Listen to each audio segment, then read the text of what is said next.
Welcome to another Take 5. So last Sunday was the big game, the Super Bowl. Now millions of people watched it, and maybe for different reasons. Some watched it because they rooted for one of the two teams. Others watched it just for the commercials. Others just watched it because that's what everybody else was doing. While many people didn't watch it at all, either because they're not a sports fan or they aren't a fan of the NFL. When the game was announced, since it was only an hour and a half away from me, I looked up prices to see what it would cost to go to the Super Bowl. The most expensive seat I found was $51,000. The cheapest seat, $9,000. So needless to say, I was not at the game.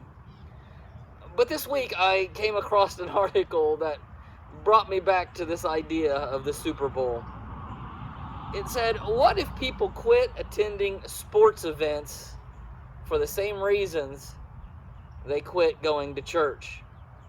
Maybe it would go something like this. I don't go to the Super Bowl anymore because the coaches never came and visited me at home. I don't go to the Super Bowl anymore because the last time I went, all they did was ask me for my money. I don't go to the Super Bowl anymore because the people weren't really that friendly, and those that were sitting in my row, they were a bunch of hypocrites. They weren't there for the game. They were there just to see how other people were dressed. I don't go to the Super Bowl anymore because they played music that I didn't like and songs that I didn't know. I don't go to the Super Bowl anymore because my parents made me go to the Super Bowl so much when I was growing up. Or maybe I don't take my kids to the Super Bowl because I want them to grow up and decide for themselves if they want to go to the Super Bowl.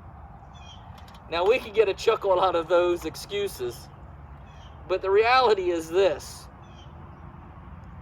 Every Sunday, you and I have an opportunity to have an experience that is far greater than any Super Bowl. Every Sunday, you and I have the opportunity to come together with other believers and worship the one who has created everything, as well as created you and I. The opportunity to worship him who has loved us so much that he would give his son to die for us.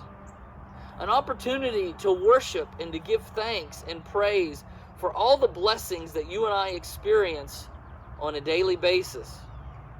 An opportunity to experience worship and to come around the throne of the one and only God of this world, the King of Kings, the Lord of Lords, the one who is all-knowing, all-powerful, all-compassionate, all-loving,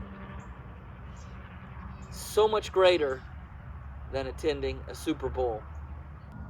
That's why Paul tells us in the book of Hebrews, let us consider how we may spur one another on towards love and good deeds, not giving up meeting together as some are in the habit of doing, but encouraging each other all the more as we see that day approaching.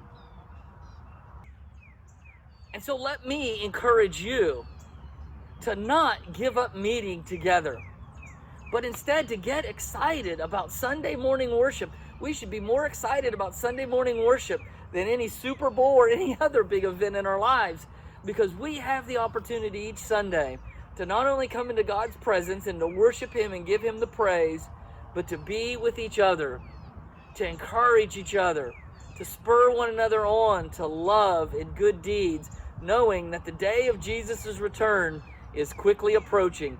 And what a super day that will be. I'll see you on Sunday.